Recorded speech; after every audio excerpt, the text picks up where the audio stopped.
Okay. So there's a really bizarre and disturbing trend that we need to talk about: murder suicide. In the March 31st edition of The Economist, they have an article called Self Destructing. The subtitle is "The Number of Americans Ending Their Own Lives Continues to Rise." It's only midway through the article that you discover that the rates of suicide are highest amongst white men. White men, it says, especially older ones, overwhelmingly favor guns as a means of suicide. I'm just going to run through with you a bit of the statistics that they put out here. And as I'm going through this, I want you to be asking a few questions because they've also left it open.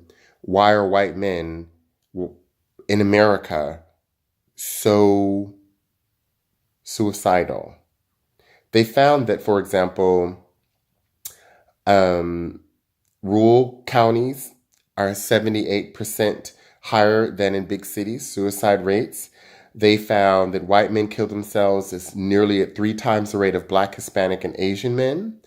They found that men kill themselves at a rate of 7 to 2 as compared to women. They have found, they haven't spoken about the murder suicides, all of the murder suicides that we have, the guns going crazy in public.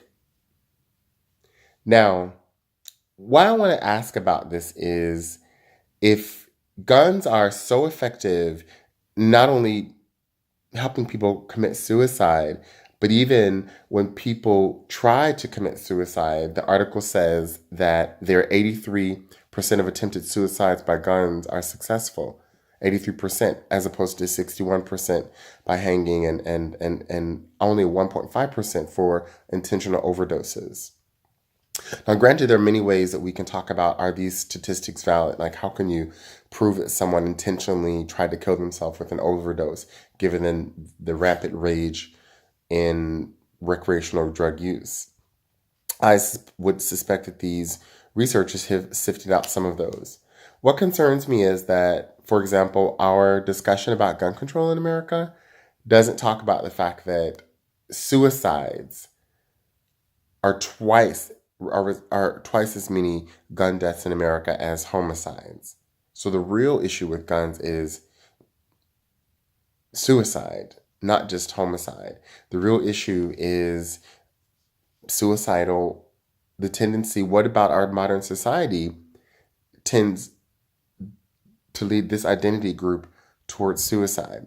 Now, I'll leave you with a very interesting caveat about The Economist, because they're so compartmentalized, it's part of the culture, that they rarely talk about how the stories cross one another. Facing this article is one about gerrymandering in America. They haven't mentioned anything about race, even though we know the history of race and gerrymandering and redlining and all that sort of thing. What I do want to talk about and draw attention to in this article is the one about the expansion of right-wing voters in the rich, wealthier white world.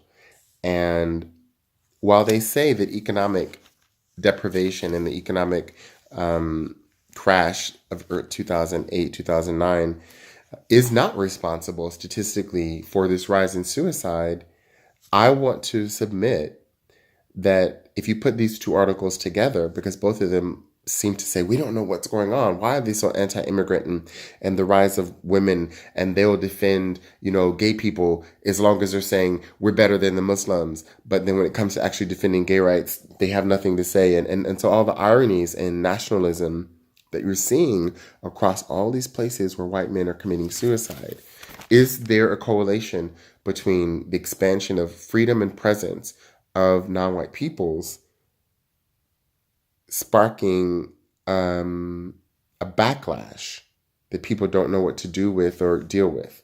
So that's just one of the ways I'm trying to put together and understand how we should be thinking about reducing the violence in our modern society, especially through gun control.